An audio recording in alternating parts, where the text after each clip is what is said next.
हो तो ना। हेलो स्टूडेंट्स, आज हम डिस्कस करेंगे विद्युत क्षेत्र के बारे में। विद्युत क्षेत्र क्या होता है और इसको हम कैसे मेज़र करते हैं, कैसे आइडेंटिफाई करते हैं। देख लीजिए, विद्युत क्षेत्र जनरल अगर हम डेफिनेशन की बात करते हैं तो किसी भी आवेश के चारों ओर का वह क्षेत्र जिसमें किसी भी बल, आकर्षण या प्रतिकर्षण बल का अनुभव होता है किसी भी दूसरे चार्ज के द्वारा, उसको हम क्या कहेंगे? विद्युत क्षेत्र बोलेंगे। या यूँ कह लीजिए कि किसी भी आवेश के चारों ओर का वह क्षेत्र जिसमें आकर्षण या प्रतिकर्षण बल को अनुभव, या यूँ कह लीजिए विद्युत बल को अनुभव किया जा सकता है, विद्युत क्षेत्र कहलाता है। विद्युत क्षेत्र ठीक उसी प्रकार होता है जिस प्रकार आप दो मैग्नेट ले लीजिए, दो अगर हम मैग्नेट लेते हैं तो आपने देखा होगा बचपन में खेलते हुए, जैसे कि मैग्नेट है, नॉर्थ पोल है, साउथ पोल है, और ये दूसरी मैग्नेट है, ये इसका साउथ पोल है, नॉर्थ पोल है। तो जब दो सेम पोल्स को, समान ध्रुवों को पास पास लाते हैं तो वो एक दूसरे को प्रतिकर्षित करते हैं बहुत दूर से। जितना उनका चुंबकीय क्षेत्र होता है उसी के अकॉर्डिंग वो क्या करते हैं? प्रतिकर्षित करते हैं। बड़ी मैग्नेट होगी तो दूर से करेगी और छोटी मैग्नेट होगी तो नज़दीक से करेगी। और अगर हम अपोजिट ध्रुवों को पास लाते हैं तो ये दूर से ही आकर्षित करती है। ठीक इसी प्रकार से दो आवेश एक दूसरे को आकर्षित करते हैं, प्रतिकर्षित करते हैं। लेकिन कैसे करते हैं कि जैसे मान लीजिए ये प्लस क्यू आवेश है और इसके चारों ओर एक क्षेत्र होगा जिसमें कोई दूसरा आवेश आकर्षण या प्रतिकर्षण बल को अनुभव करेगा, तो वो जो क्षेत्र होगा वो क्या कहलाएगा? विद्युत क्षेत्र कहलाएगा। विद्युत क्षेत्र की गणना करने के लिए हम एक एकांक धन आवेश प्लस क्यू नॉट कंसिडर कर लेते हैं, जिसको हम बोलते हैं unit positive test charge. Unit positive test charge,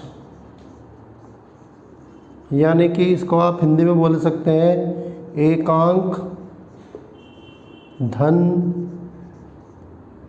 परीक्षण आवेश। एकांक धन परीक्षण आवेश बोलते हैं।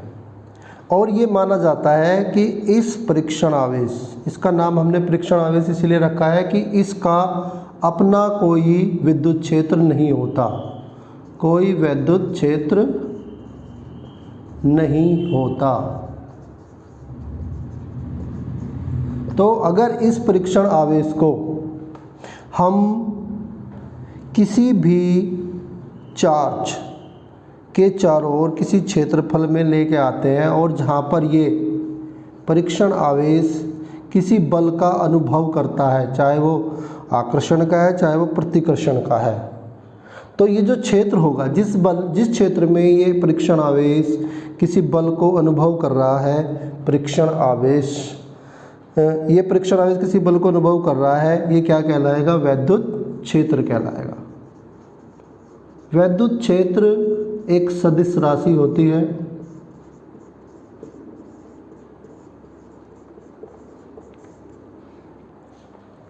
और इसको हम E से रिप्रेजेंट करते हैं। अगर हम गणितीय रूप से विद्युत क्षेत्र का मान देना चाहें तो इसको इस प्रकार से परिभाषित करते हैं कि परीक्षण, एकांक धन परीक्षण आवेश पर लगने वाले बल क्या कहलाएगा? विद्युत क्षेत्र कहलाएगा। या यूँ कह लीजिए किसी बिंदु P पर, यदि किसी बिंदु, मान लीजिए एक बिंदु P है, P पर आपने एकांक धन परीक्षण आवेश रखा और उस एकांक धन परीक्षण आवेश पर लगने वाला बल F है, तो विद्युत क्षेत्र जो होगा या विद्युत क्षेत्र की जो तीव्रता कही जाएगी उसको हम रिप्रेजेंट करेंगे F upon plus q not zero से, यानी कि एकांक धन परीक्षण आवेश पर लगने वाले बल को हम विद्युत क्षेत्र की तीव्रता कहते हैं। विद्युत क्षेत्र की तीव्रता से ही विद्युत क्षेत्र को मेजर किया जा सकता है। तो विद्युत क्षेत्र की अगर आपको तीव्रता निकालनी है, तीव्रता का मतलब होता है मैथमेटिकली या गणितीय रूप से हमें विद्युत क्षेत्र की तीव्रता या किसी भी चार्ज के कारण जो उसका विद्युत क्षेत्र है उसकी इंटेंसिटी को मेजर करना है। उसके लिए हम क्या करते हैं, उसको हम मान लेते हैं हमारे पास मान लेते हैं हमारे पास एक आवेश प्लस क्यू है जिसको हम स्रोत आवेश बोलते हैं, सोर्स चार्ज, जिसका हमें विद्युत क्षेत्र निकालना होता है। तो मान लेते हैं इस परीक्षण आवेश के विद्युत क्षेत्र में कोई बिंदु P है और यहाँ पर आपको विद्युत क्षेत्र की तीव्रता ज्ञात करनी है।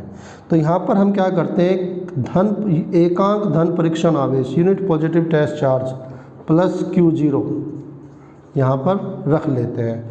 मान लेते हैं इस बिंदु की सोर्स या स्रोत आवेश से दूरी r है। तो इस आवेश के कारण इस परीक्षण आवेश पर जो बल लगेगा, मान लेते हैं बल F लगता है, तो इस एकांक परीक्षण आवेश पर लगने वाले बल को विद्युत क्षेत्र की तीव्रता कहते हैं। यानी कि एकांक धन परीक्षण आवेश पर लगने वाले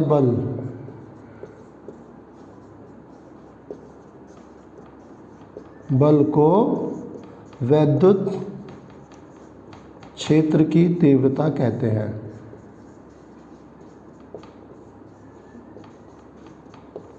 तीव्रता से मतलब आपका है कि how strong is the electric field, कि इलेक्ट्रिक फील्ड कितना है। और अगर हम इसको हम मैथमेटिकली रिप्रेजेंट करते हैं तो mathematically we can say that E is equal to होता है F अपॉन में प्लस क्यू नॉट जीरो, यानी कि एकांक आवेश पर लगने वाला बल। अब अगर हम कूलाम के नियम से देखते हैं कि कूलाम के नियम से मान लेते हैं दो आवेश है प्लस क्यू नॉट जीरो, तो कूलाम के नियमानुसार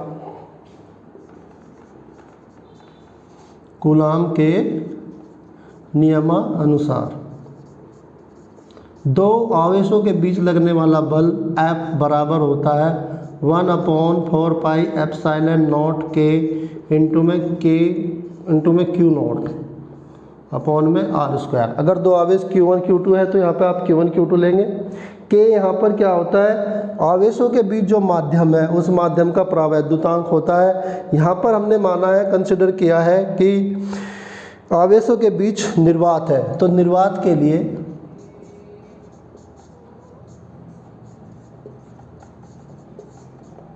K बराबर 1 होता है। तो आप इसको यूँ कह सकते हैं कि E will be equal to 1/4 pi epsilon naught zero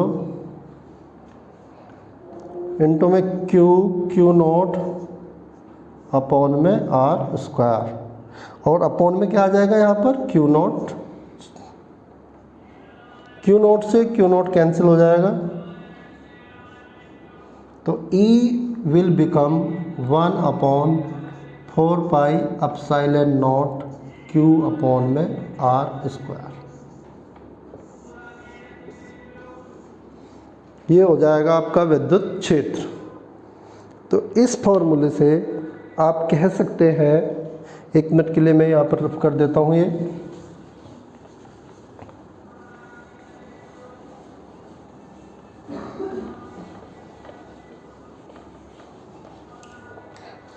कि जो विद्युत क्षेत्र है ये डायरेक्टली प्रोपोर्शनल होता है Q के, मीन्स स्रोत आवेश के।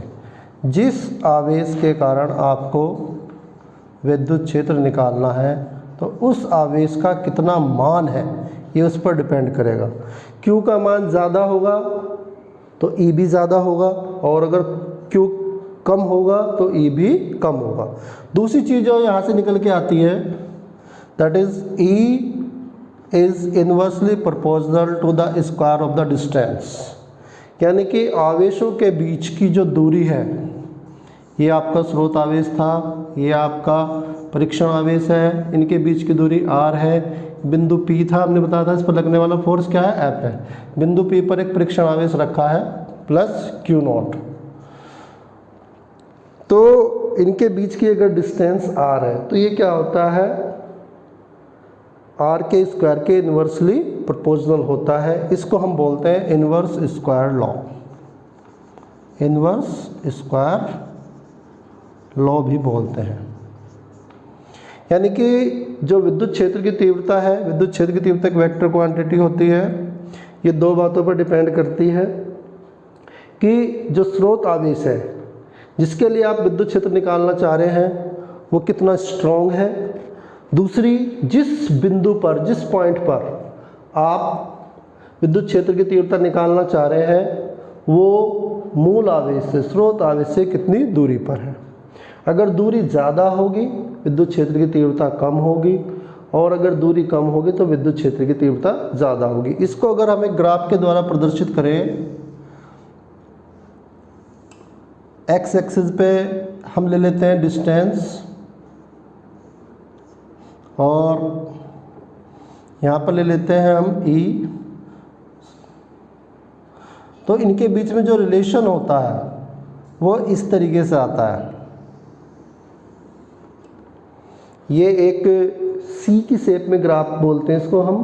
यहाँ पर स्टार्टिंग में R की वैल्यू अगर कम है, आप यहाँ पे देख सकते हैं, जैसे जैसे R बढ़ रहा है वैसे वैसे E क्या हो रहा है, डिक्रीज हो रहा है। जहाँ पर R कम है E की वैल्यू ज़्यादा है। तो आप कह सकते हैं कि E डिस्टेंस के स्क्वायर के इन्वर्सली प्रोपोर्शनल होता है, यानी कि एक्सपोनेंशियली डिक्रीज होता है। अब हम इसमें बताते हैं आपको कि विद्युत क्षेत्र का मात्रक और विमा। तो विद्युत क्षेत्र का जो मात्रक होता है ये न्यूटन पर कूलाम होता है।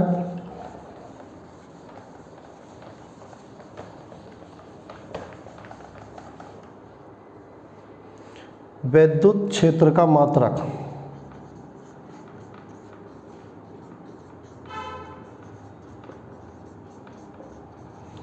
देखो formula E is equal to F upon Q naught से।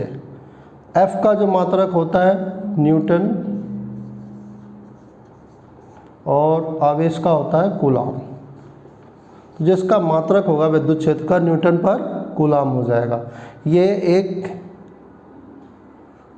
वेक्टर क्वांटिटी होती है। कैसी क्वांटिटी होती है? वेक्टर क्वांटिटी होती है।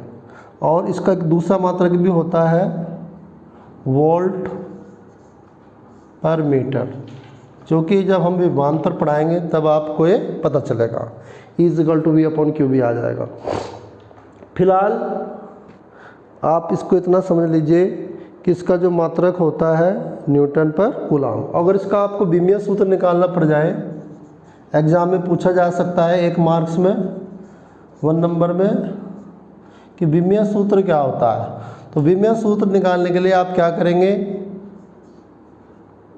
E का जो विमीय सूत्र होगा ये बराबर में हो जाएगा F का विमीय सूत्र अपॉन में Q नॉट का, मीन्स आवेश का विमीय सूत्र, और F बराबर होता है मास इनटू में एक्सीलरेशन। अगर आम भाषा की बात करते हैं हम या सिंपल फिजिक्स की बात करते हैं, अपॉन में Q नॉट को आप बोल देंगे सिंपल Q, आवेश, चार्ज। तो M का जो विमीय सूत्र होगा वो कैपिटल M, मास, एक्सीलरेशन का L⁻⁻², और आवेश Q।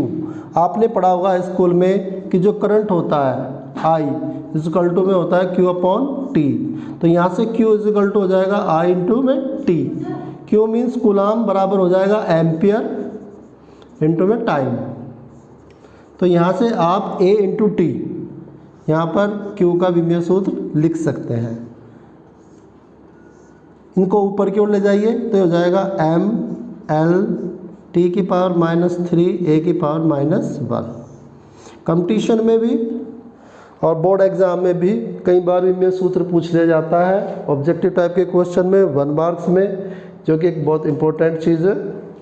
तो आप इसको याद रखें, इसको समझ लें। क्या आता है m l t की पावर -3 a की पावर -1।